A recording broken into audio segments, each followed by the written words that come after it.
stiff, summer, cool. These are some of the breezes we talk about. Today, we're going to be talking about breezes and breakouts at ADP in fantasy football. Producer, hit that button.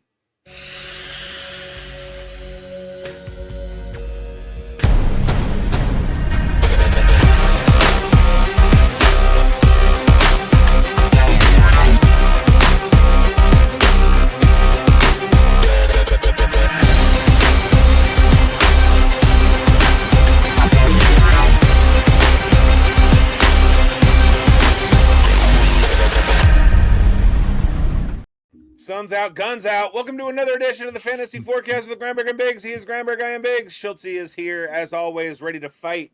And get locked in. Sit down, because we're about to give you some insights in fantasy football that will help you win your league. What's up, fellas? How you doing? Man, we're doing good. Look at Schultzy. He's got the guns out, like bigz mentioned on the top of the show. If you are listening through podcast here, you cannot see this elusive two-pipe guy right in front of us. Hulk. Listen, yeah. I'll say this. There's no breezes here today. It's a hot one. And number two, I don't think it's very fair because I am not the one of the three who has most recently been in a fight. That's true. That's true. Yes. Yes, exactly. Yes. Let's say won a fight, not been in a fight, because That's awesome. That's awesome. Well, guys, we've got a lot to talk about today. We're talking about ADP breakouts, guys that are probably going a little bit under the radar at this stage of the game, and guys that are going to steam up the draft boards as the summer hits, as guys like us steam them up. And we've done our homework this week. But before we get into it, we're going to do a quick shout out to our sponsor, Fantasy Spin. If you want a different kind of daily fantasy experience, Fantasy Spin lets you spin your lineup, make your picks, and compete in tournaments based on real player performance. Check the link in the description and in the pinned comment and use promo code forecast. Deposit at least $10 and play at least one tournament to get $30 in bonus play. Support our network. Check out Fantasy Spin and let's make some noise. So, bigz, we're going to start with you here today, bud, as we always do. And you got three players that you're going to break down today. Let's talk about the number 3 guy on your list as I pull up the slides. All right. I'm going to talk about Alvin Kamara.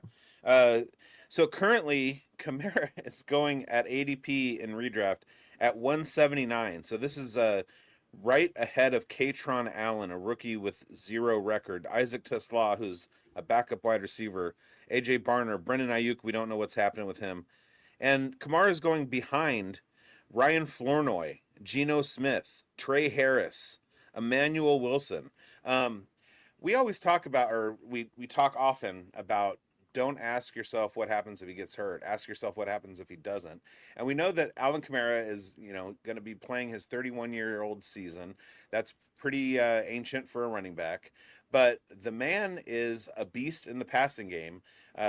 Other than injury-riddled last year, the dude usually averages around 80 to 100 targets. You want that as a cheat code in fantasy, and we know that the guy can put touchdowns up. So if you're drafting and you're looking in the late 13th, 14th round, and Alvin Kamara is sitting there, snap that. Let's go.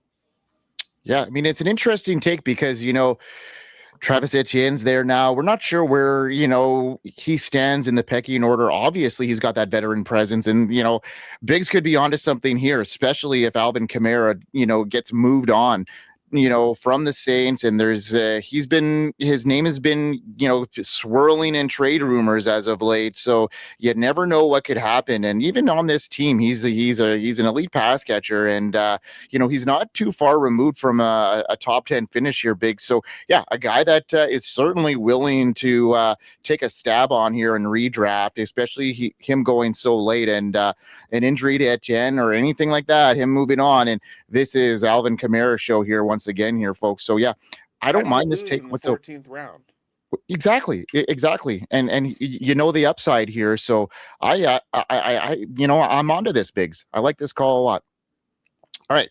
let's move on here, and we'll talk about one of my guys here, and that's another running back here, and I'm going to talk about Jonathan Brooks. And I think that for me, he's one of my favorite, late guys here that I'm trying to get. The former second round pick, missed his entire rookie year and all of 2025, recovering from back-to-back ACL tears, but he's fully cleared, and now he's turning heads in OTAs. He's hitting top speeds in rehab. Rico Dowdle is now gone and in Pittsburgh, and Chuba Hubbard, that shine is fading fast to me. Brooks is primed to take over as the lead back, in my opinion, in a Dave Canales run-heavy offense. Dave Canales put his money where his mouth is. He drafted, Jonathan Brooks with his first pick here. And, at age 23, he's still got a lot of juice here. He's only young, and I would put him as the RB2 in this class if he was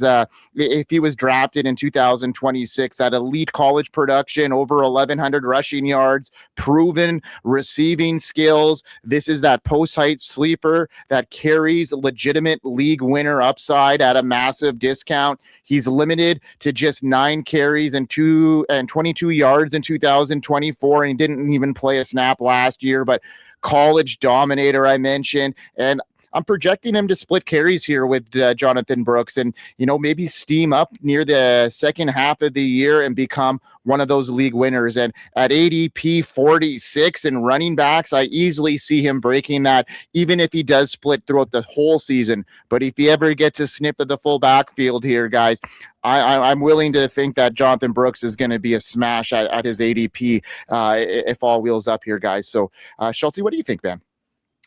Yeah, the college production and profile is certainly there. I mean, if you can remove these ACLs and take that out of the equation, why won't this work? And you're dead on that Canales, this is a Canales guy, right? So there's got to be a path. Yeah, we love this guy coming into the NFL in 2024. Had him very high, top of the running backs. I believe we've made statements about he would have been our RB1 if he hadn't had the injury history. And time to shine, buddy. Let's go. Lock in. Let's lock it in. All right, lock yourself in there, Ball Schultzy. Let's get those guns out and show me what you got here.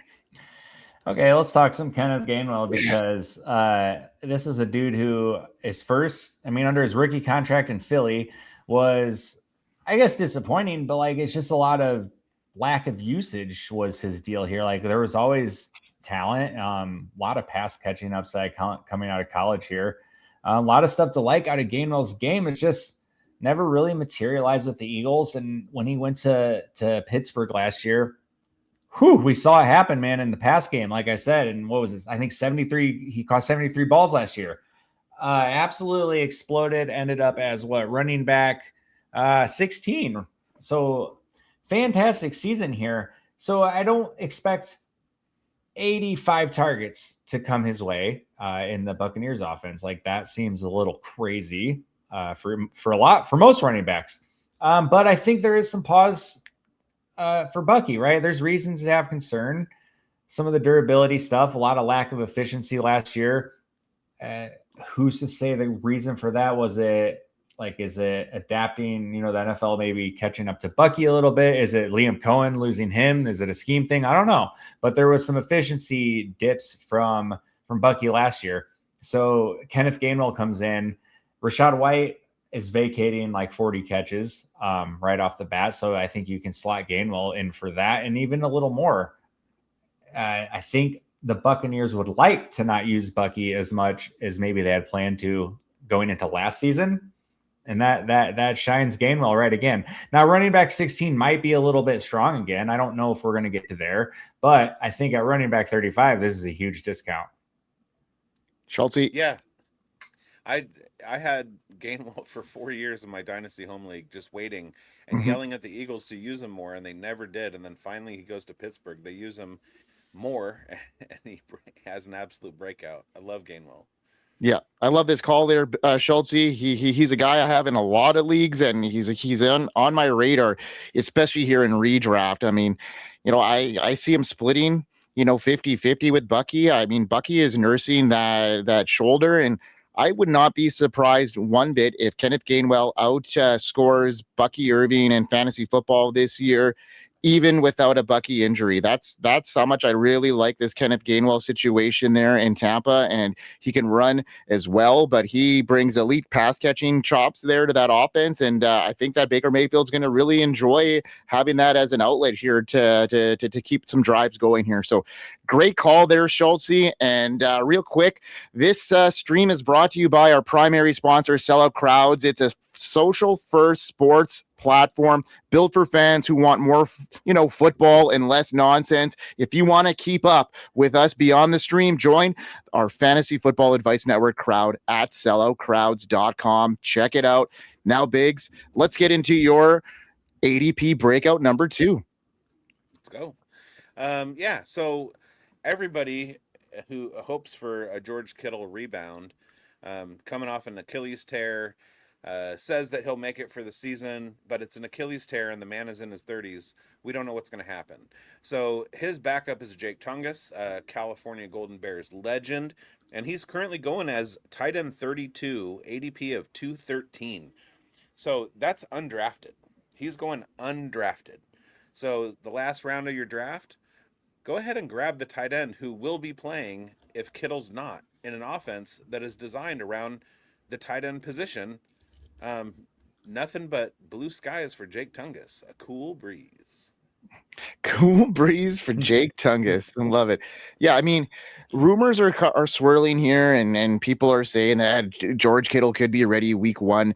And even if so, what do the 49ers have outside of Mike Evans here, as a lead pass catchers outside of Kittle and Evans? So we may even see them, use Jake Tonges as well when Kittle is on the field, and this could be a pick here. So certainly have him on my radar later on in drafts here, Biggs. And like you said, it's certainly a guy that's going to be steaming up ADP if we get news that, Kittle gets a setback, but certainly somebody to have on your radar. What do you think, Schultz? I love these free square picks, right? Because literally if he sucks or if he gets hurt, whatever, it doesn't matter. It literally doesn't matter. But the only alternative is you just hit a home run, right? And the home run possibility is certainly here. So looking at the start of last season, he caught 3 touchdowns in the first 6 weeks, right? So like you just talked about a little bit of like tight end design in this offense. And that's an important thing. Like the touchdowns were right there to start the season, and Kittle went down week 1 and they had to rely on Tonges for a bit. And you could tell by the targets that like right off the cuff, there's some, I don't know, a little bit of hesitation to just feed this guy, right? Because he's not Kittle, and that's reasonable. So like he's getting 3 to 5 targets a game, and that's whatever. But then it ramps itself right up to 7 and 11 targets right before he himself gets hurt. So I mean, the team started to put the trust in him, and then at the end of the season, again, right when Kittle gets hurt, he had another 9 target game with a touchdown. So this is an absolute no-brainer to me. If he's on the board with one of your last like 2 picks in your draft, like I said, if it doesn't work out, it doesn't matter. But there's legitimate path to like league winning stuff here. Yeah, and the fact that he's going behind a bunch of defenses: Kayshon Boutte, Tank Dell, Jordan James, Troy Franklin, Colby Parkinson, Zachariah Branch, who is, I mean, in the NFL, he's probably just going to be a glorified kick returner. Make the Tonges call. Like, just take him. There you go. All right, let's take him up. All right, my next guy is a guy that I haven't been able to shut up about, and at wide receiver 22, I still think there's a lot of room for him to gain up here. So any chance I get, I'm going to talk about Luther Burden. And now, second round rookie in 2025. He had a pretty good year, 47 catches, 652 yards, 2 touchdowns on 60 targets. But the second half was a different story. Now, Roma Dunze is dealing with those lingering foot issues, and it's going to be his new normal after, a 2025 stress fracture in his ankle there. So, he steps into another big role here. I think Luther Burden and Ben Johnson's high-powered offense, only 22. Burden dominated efficiency metrics late in his rookie year, showed clear wide receiver one traits in that Ben Johnson offense that reminded me so much of one Amon-Ra St. Brown, Dunze's foot problems, and now DJ Moore's trade has opened even more targets up, I think. And I think he's going to be in a top tier passing offense with Caleb Williams and, Ben Johnson leading the way. I'm pushing for Luther Burden to have in the range of 75 to 80 catches, around 1,000 yards, and 5 to 8 touchdowns. And that's going to bring him into that wide receiver one range here. And that's a smash for me at wide receiver 22. And sometimes it's worth betting on the talent before it explodes. And that's what I'm doing here. I've been talking about him on the pulse for a very long time. And now the forecast is coming up. And let's talk about some Luther Burden. And I love his situation. And bigz had a little bit of pushback a couple of weeks ago with Odunze. And I think there's certainly, a lot of mouths to feed in that offense. But I think it's going to be able to be fed. And I could see them all getting 100 targets, Loveland, Odunze, and Burden, and them all eating in their own respective ways. And I could just see them being peppered with targets. So I love this situation here in Chicago. I see this being a good leap here for all their pass catchers. And let's make that a breezy here for Luther Burden in 2026. Yeah, we've seen in a Ben Johnson environment before that Amon-Ra St. Brown, Jamison Williams, and Sam Laporta could all coexist. And it's not out of the question for Burden, Odunze, and Loveland to all coexist and be fantasy stars. So I like the call. I do prefer Odunze just based on his given role. But I know you're higher on Burden. So viewer, take that for what it's worth. Yeah, I mean, and bigz just our prototypes that we like as our favorite type of receivers. You like the kind of outside X guy that can move into the slot as well, and I like the guy that's in the slot that can move outside periodically. So it's just a type of player that we like, and Luther Burden fits my prototype, and Rome Odunze fits yours just great, and hopefully they both can eat in this offense, and I'm pretty sure they will. Well, I have a doozy for you with my number one breakout. Let's go then. All right, Schultzy, let's get into your number 2. Okay, let's fire up Jaylen Warren, man, because last year was a pretty great season, and I have all the faith in the world that we are due for a repeat, if not an improvement. So he was RB 17 last year, coming off a almost 1,000-yard season, and he caught 40 balls, right? With the 211 carries, these are numbers that I think are pretty repeatable in this offense. But the thing here is, I just talked to Kenneth Gainwell moving over to Tampa. We lose him from this offense, right? That's 73 receptions that we're losing off of this offense. Rico Dowdle is not stepping in that door and catching 73 balls. Now, are the running backs combined going to catch 113 this year? I don't know. Who's to say? Aaron Rodgers came back. That's a big reason this happened, right? Like a big reason is he's operating this offense and dumping the ball to these dudes. He comes back. Fire up Jaylen Warren, man. Like I said, we're losing all these running back targets. And to me, if let's just say they catch 100 combined, to me it's 70-30. 70 Warren, 30 Dowdle, 65 Warren, 35 Dowdle, somewhere in that ballpark. I'm not sure how the carries are going to quite play out, but to me, the loaded targets and receptions Warren's is going to get in this offense is going to hugely outweigh what Dowdle is going to do. I had a little bit of not huge concern for Warren, heading into the offseason, but once I found out Rodgers is back, he is as wheels up for me in this, in the redraft format, because 113 receptions to the running backs last year from Aaron Rodgers. Like I said, I don't think that number quite repeats, but Aaron Rodgers is going to get the ball to these running backs, and Jaylen Warren is gonna benefit from that. I love this call, Schultzy, 100%. Sorry, Biggs, if I was going to cut you off there, but he's a supreme, pass blocker compared to Rico Dowdle. So I think he's going to get the third down work. And like you mentioned, you really struck a chord with me when you said all those vacant targets that was given away here, and Jaylen Warren could eat that up. And now I'm thinking about who else could be beneficiaries of that. Maybe Michael Pittman as well. So I'm really thinking this a lot further now, and I'm really onto this Jaylen Warren call. Biggs, got anything else to add to that? Well, I was just going to say it's another in a long list of guys that were in crowded running back rooms that we knew the talent of, and just waited and waited and waited while they were misused, and then once they were used properly, they come out and have a big year. So he's another one of them. Yeah, Jaylen Warren and Kenneth Gainwell had league-winning weeks in the same week last year in the playoffs. So both can coexist in the same offense. And now one is gone, and I don't think they replace Gainwell with a good enough replacement, especially in the passing game and the pass blocking. So that was a head scratcher for me. Now, before we get into the next segment, which is our spotlights here, folks, so you want to make sure you stick around for that. But if you rock with us at FSAN, then the Pro Plus membership is where you go all in. Head to FSN.com, subscribe, upgrade to FSN Pro Plus for Jersey League entry, a free rookie guide, and 10% off the FSAN shop, free shipping, and access to the Pro Plus community on Sellout Crowds. FSAN is more than just content. It's your full fantasy network, all in one community, and Pro Plus is the best way to get deeper into it. So let's get into our spotlights here. And I think we're going to start things off with Biggs here. And let's get a spotlight video rolling. bigz! Grindberg!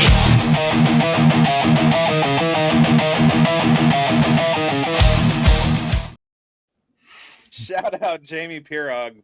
That's awesome. All right, my guy is DeVonta Smith. Everybody knows the AJ Brown trade went down. He's on to New England and greener pastures. DeVonta Smith takes over that wide receiver room, and his efficiency numbers were some of the best in the NFL when AJ Brown was not on the field. And so you got all the vacated targets that DeVonta Smith is going to receive. He had 136 in his second year. He had 112 and 113 in year 3 and year 5. I think we should expect to see that number go back up into the 125 to 140 range. All that means is more yards, more touchdowns, and DeVonta Smith is being currently drafted as wide receiver 13. I think he has a top 10 finish. I think if you overdraft him, you're not going to be disappointed. He's going in the range where AJ Brown is at ADP 22, then Nico Collins, George Pickens, Chris Olave, Rashee Rice. I easily take him over Rice, and I can see a path where he outplays Pickens. So if you're drafting in the back end of the second round or the front end of the third round, I think DeVonta Smith is your guy. I like it. I like the call, Biggs. I think I'm right on there with you here too. He's going to have the lion's share here, especially as, rookie Mekhi Lemon gets assimilated to that offense, who I think is also going to be a guy that is probably under the radar here moving into this season as well with his ADP. But I like what you're saying here. I didn't realize he was wide receiver 12, which is pretty hefty already. For him to move up from that is going to be tough. But I think that, if they consolidate those targets to him, they don't really pass the ball a whole lot in Philly. So it'll be interesting to see how that shakes out. But yeah, if it's consolidated to Smith and we've seen what he does without AJ Brown in the lineup here, I think that certainly his ADP he'll hit. And if he gets better than that, even gravier. Schultzy, what do you think? Yeah, I think wide receiver 12 will definitely be hard to improve on. He could do it. Like, this guy's a stud. All he's done since he showed up in the league is produce, made big plays for this offense while being the second guy. And when he's had the chance to be the guy, all he's done has been freaking awesome. Mm-hmm. So I get it. To me, I think the big winner of the AJ Brown trade on this offense is Saquon. I think they're going right back to just love it, unleashing Saquon. But that doesn't mean DeVonta Smith isn't also going to eat as well. I think DeVonta Smith, if he can play the full season, getting that double coverage, they're going to play harder press on him. AJ Brown was taking off a lot of coverage there from him, so we're going to have to see. I mean, if he can take the abuse of a full season with getting doubled and getting that hard press, then yeah, man. Let's go with DeVonta Smith, but that would be my concern there. Like that, his slight frame might be hard to hold up as the number one throughout the whole season. That's why I thought he was such a great compliment. So we shall see. He did bigz. play. He has played in 17 or 16 games in 4 out of his 5 seasons. A couple of the metrics that jump out to me. When AJ Brown was not on the field, DeVonta Smith had a 38% target share and 2.69 yards per route run. He has a 4.21 yards per route run against man coverage. And there have been only a few pass catchers in the last 4 years that have 80% route participation, 25% target share, 2 or more yards per route run, 30% first read share, and 0.1 first downs per route run. And DeVonta Smith was one of those. So, yeah, the metrics are all there. Everything on paper shows that if DeVonta Smith doesn't have the AJ Brown target competition, he's going to have a huge, huge year. All right. Love the call. Let's keep it rolling, and let's get into my spotlight.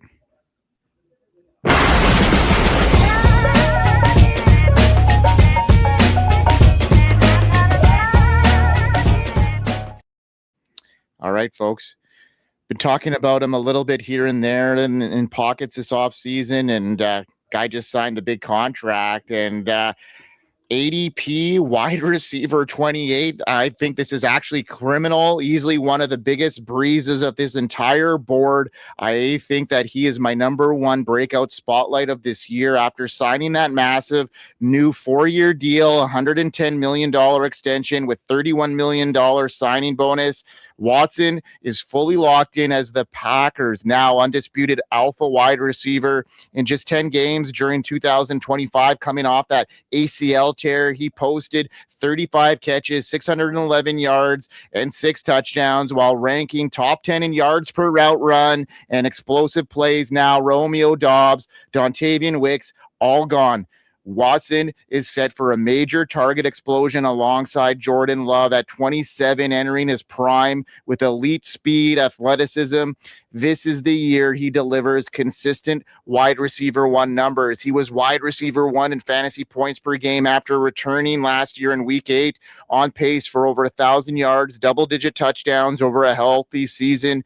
His route dominance, undeniable in limited action. The new contract in a pass-happy, friendly offense, I think, is going to be good for his unquestioned, solidification of that role. Josh Jacobs' future is, in question right now. Might miss some games here with that suspension potentially looming. We're not sure. Can't count that yet, but I just love this situation. And at wide receiver 28, come on, folks. This guy, if he can stay healthy, he's certainly worth the stab there. And I'm taking it every time I can. And yes, question marks about his hamstrings, those soft tissue injuries that has plagued him throughout his whole career, but had a good stretch there last year. And the Packers believe in him, and he believes in himself. So let's go, Christian Watson, 2026. Probably going to be one of my flag plants this year. Yeah, I think we're all on the same page. We've been talking about him since the contract was signed, and yeah, let's go. Let's go. Schultzy, anything else to add to that? Yeah, I mean, I gotta say, like, it is a bit of a wild contract for a guy who's never posted more than 620 yards in a season. But like, I see the projection that they're banking on. I hope it comes to fruition. Like that could equate to some fantasy fun. And like you said, like a great value. Like if that comes to be, he's going to smash wide receiver 28 easily.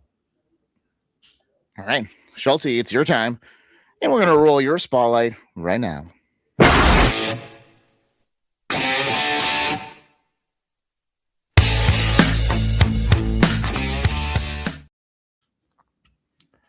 Okay, so let's talk Isaiah Pacheco going over to Detroit. And this is I love the opportunity, not the player. Like, I don't hate Pacheco. Like, I think he's a fine running back. Everybody knows about that super aggressive running style that he's got. And it kind of fits perfectly as the second fiddle dude in Detroit after they lost David Montgomery. Now you're drafting Pacheco as running back 50. So the draft slot here combined with the opportunity just makes zero sense to me. None at all. This is an offense we're going to project to score and probably like a top 5 scoring offense in the league. Like, and you're getting the second running back in an offense who, when Monty was there, was getting 160 to 210, carries, good, 20 to 30, like 25 to 40 targets, somewhere in there.